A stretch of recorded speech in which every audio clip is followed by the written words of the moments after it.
الحمدللہ رب العالمین والصلاة والسلام علی سید المرسلین اما بعد فاعوذ باللہ من الشیطان الرجیم بسم اللہ الرحمن الرحیم۔ حضرت ابو ہریرہ نبی اکرم صلی اللہ علیہ وسلم سے روایت کرتے ہیں کہ آپ نے فرمایا، اللہ کے لیے 100 رحمتیں ہیں، ان میں سے ایک جنات، انسان، چوپائے اور کیڑے مکوڑوں کے لیے نازل کی، جس کی وجہ سے وہ ایک دوسرے پر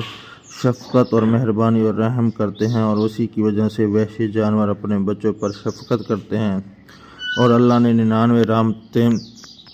بچا کر رکھی جن سے قیامت کے دن اپنے بندوں پر رحم فرمائے گا۔ ایک اور روایت میں ہے کہ رسول اللہ صلی اللہ علیہ وسلم نے فرمایا، اللہ کے لیے 100 رحمتیں ہیں، ان میں سے ایک رحمت کی وجہ سے مخلوق ایک دوسرے کے ساتھ رحم کا معاملہ کرتی ہے، اور 99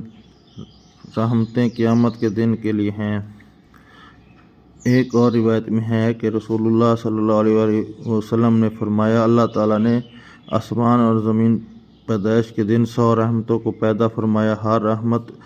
آسمان اور زمین کے درمیان خلا کے برابر ہے۔ ان میں سے زمین ایک رحمت مقرر فرمائی،